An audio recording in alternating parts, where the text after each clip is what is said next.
ജെമിനിന്ന് ഞാൻ ക്രിയേറ്റ് ചെയ്ത ഈ ഒരു ഫോട്ടോ വെച്ചിട്ടാണ് ഞാൻ റുവായുടെ 3rd ബർത്ത്ഡേ ഷൂട്ടിനുള്ള ഡ്രസ്സ് ക്രിയേറ്റ് ചെയ്തത് കേട്ടോ. ഇൻസ്റ്റയിൽ സെർച്ച് ചെയ്തപ്പോൾ ഞാൻ ഉദ്ദേശിച്ച ഡ്രസ്സിൻ്റെ വേറൊരു ടൈപ്പ് എനിക്ക് കിട്ടി. സോ അതങ്ങോട്ട് ഫിക്സ് ആക്കി അടുത്തുള്ള ഷോപ്പിൽ നിന്ന് അതിനാവശ്യമായിട്ടുള്ള മെറ്റീരിയൽ വാങ്ങി. ഡ്രസ്സിൻ്റെ ഫ്രണ്ടിൽ വർക്ക് ചെയ്യാനുള്ള 2 ഐറ്റംസ് ഞാൻ ആമസോണിൽ നിന്നാണ് വാങ്ങിയത്. ബാക്കിയുള്ള ഫ്ലവേഴ്സൊക്കെ ഞാൻ അടുത്തുള്ള ഷോപ്പിൽ നിന്നാണ് വാങ്ങിയത് കേട്ടോ. വീടിൻ്റെ അടുത്തുള്ള വിൻഷേച്ചിനെ കൊണ്ട് ഞാൻ ആ മോഡൽ കാണിച്ചിട്ട് ഡ്രസ്സ് അതുപോലെ സ്റ്റിച്ച് ചെയ്തെടുപ്പിച്ചു. അതിനുശേഷം ഞാൻ രാത്രി വർക്കിലേക്ക് ഇരുന്നു കേട്ടോ. തലേ ദിവസം രാത്രിയാണ് ഇതൊക്കെ ചെയ്യുന്നത്. ഒരുപാട് ടൈമൊന്നും എടുത്തില്ല. ഒരു 1 1/2 ഹവറിലൊക്കെ ഞാൻ സെറ്റാക്കി. ആദ്യം തന്നെ ആ വൈറ്റ് ലേസിന്ന് കുറച്ച് ഫ്ലവേഴ്സൊക്കെ കട്ടാക്കി വെച്ചു. 18 ഫ്ലവേഴ്സാണ് എനിക്ക് ആവശ്യമായിട്ട് വന്നത്. ഒരു ലോഡ് ഇപ്പോഴും ബാക്കിയുണ്ട്.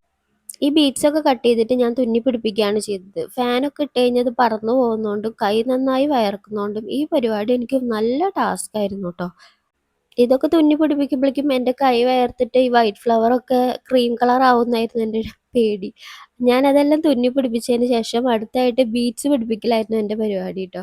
ഫസ്റ്റ് ഞാൻ B70 എന്ന് പറഞ്ഞിട്ടുള്ള ഒരു ഗ്ലൂ ഇല്ലേ, ആ ഗ്ലൂ വെച്ചിട്ടാണ് ബീഡ്സ് തുന്നി പിടിപ്പിക്കാൻ ബീഡ്സ് ഒട്ടിക്കാൻ നിന്നത്. പക്ഷെ അത് ഭയങ്കര ഫെയിലിയർ ആയിരുന്നു. ആ മെറ്റീരിയലിൽ ഒട്ടാത്തതുകൊണ്ടാണോന്ന് അറിയില്ല, അത് ഇങ്ങനെ പറന്ന് പറന്ന് പോരുമായിരുന്നു കേട്ടോ. നമുക്ക് തളർന്നിരിക്കാൻ സമയമില്ലല്ലോ, കാരണം തലേദിവസമാണല്ലോ ഈ പരിപാടിയൊക്കെ ചെയ്യുന്നത്. ഞാൻ അങ്ങനെയാണ്, എല്ലാം ലാസ്റ്റിലേക്ക് വെക്കും. ലാസ്റ്റ് ഇരുന്നിട്ട് ഞാനത് പെർഫെക്റ്റ് ആയിട്ട് ഞാൻ ചെയ്യും കേട്ടോ. പിന്നെ ഞാൻ ഫ്ലെക്സ് ക്യൂക്ക് എടുത്തിട്ട് ഫുൾ ഒട്ടിച്ച് പിടിപ്പിച്ചു. പിന്നെ ആ ഒരു പ്ലക്കർ എന്താണെന്ന് വെച്ച് കഴിഞ്ഞാൽ നമ്മൾ ഐബ്രോ ഒക്കെ പ്ലക്ക് ചെയ്യുന്ന സംഭവമില്ല, അത് വെച്ചിട്ടാണ് ഞാൻ അതൊക്കെ പിടിച്ച് ഒട്ടിച്ചത് കേട്ടോ, കൈ വിറക്കണോണ്ട് തന്നെ. അങ്ങനെ ഫൈനൽ ലുക്ക് ഞാൻ കംപ്ലീറ്റ് ചെയ്തു. അതിനുശേഷം ആ കാണുന്ന 2 ഫ്ലവേഴ്സ് ഇല്ലേ, ഗ്രീൻ കളർ ഫ്ലവേഴ്സ് കടയിൽ നിന്ന് കിട്ടാത്തതുകൊണ്ട് തന്നെ അത് ഞാൻ അവളുടെ പഴയ ഒരു ഡ്രസ്സ്, പഴയതല്ല പുതിയ ഡ്രസ്സ് തന്നെയാണ്, അതിൽ നിന്ന് എടുത്തിട്ട് ഇതിലൊട്ടിക്കുകയാണ് ചെയ്തത് കേട്ടോ. അപ്പോൾ സമയം 2:30 ആയിട്ടാണ് എൻ്റെ പരിപാടി കഴിഞ്ഞത്. എന്നിട്ട് ഞാൻ ബാക്കിലൊരു ബട്ടർഫ്ലൈനും കൂടി കൊടുത്തു. നമ്മളത്ര ഇഷ്ടപ്പെട്ട് ചെയ്തിട്ട് ഫൈനൽ ലുക്ക് ഇത്രയും അടിപൊളിയായി കിട്ടുന്ന സമയത്ത് നമുക്കുണ്ടാകുന്ന ഒരു ഹാപ്പിനെസ് ഉണ്ടല്ലോ, പറഞ്ഞറിയിക്കുന്നതിനും മേലെയാണ് കേട്ടോ അത്. കയ്യുമുള്ള ആ ടൈലൊക്കെ ഞാൻ ഷൂട്ടിന് 1 മണിക്കൂർ മുന്നാണ് സെറ്റാക്കിയത്. നെറ്റ് ജസ്റ്റ് ഫ്ലീറ്റ് ഇട്ടിട്ട് ഒന്ന് സ്റ്റിച്ച് ചെയ്തതിന് ശേഷം ആ ലേസ് വെച്ച് പിടിപ്പിക്കും. അതുപോലെ തന്നെ ഒരു ഗ്രീൻ കളർ ഫ്ലവർ ഞാൻ നെറ്റ് കൊണ്ട് തന്നെ ചുരുട്ടിയിട്ട് ഒരു ഫ്ലവർ ഉണ്ടാക്കിയിട്ട് അതിൽ പിടിപ്പിക്കുകയാണ് കേട്ടോ ചെയ്തത്.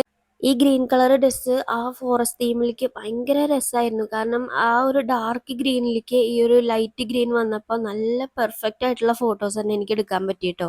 ഞാനൊരു ഫോറസ്റ്റ് ഫെയറി ടെയിൽ പ്രിൻസസ് തീമാണ് ആഗ്രഹിച്ചിട്ടുണ്ടായിരുന്നത്. അതിന് ബീച്ച് സൈഡിലുള്ള ഒരു ലൊക്കേഷനാണ് എല്ലാവരും സജസ്റ്റ് ചെയ്തത്. പക്ഷെ ഞാൻ സെലക്ട് ചെയ്തത് ഈ പറമ്പന്തുള്ളി അമ്പലത്തിൻ്റെ സൈഡിലുള്ള ഈ ഒരു പ്ലേസ് ആയിരുന്നു കേട്ടോ. ഓരോ ഫോട്ടോ എടുത്തിട്ട് അവൻ കാണിച്ചു തരുന്ന സമയത്താണ് എനിക്ക് മനസ്സിലായത് എന്തൊരു നല്ല പ്ലേസ് ആയിരുന്നു ഞാൻ ചൂസ് ചെയ്തെന്നുള്ളത്. പക്ഷെ ഞാൻ ഇത്രയൊന്നും എക്സ്പെക്ട് ചെയ്തിട്ടുണ്ടായിരുന്നില്ല കേട്ടോ. പക്ഷെ അടിപൊളിയായിട്ട് തന്നെ എനിക്കത് കിട്ടി. കഴിഞ്ഞ ആക്സിഡന്റ് ഡേറ്റിൽ നമ്മുടെ ഫോട്ടോ എടുത്തിട്ടുള്ള അനന്തും അതുപോലെ എൻ്റെ പാപ്പൻ്റെ മോനാണ് ട്ടോ ഇതിൻ്റെ ഫുൾ ക്രെഡിറ്റ്. അവനാണ് എല്ലാ കാര്യങ്ങളും സെറ്റ് ചെയ്തത്. ഇനി നമുക്ക് വീഡിയോ കണ്ടാലോ?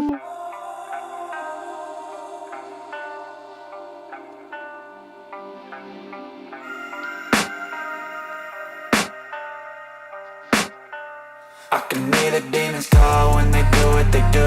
And now I feel like taking off, find a place with a view. The pain is never gonna stop if it's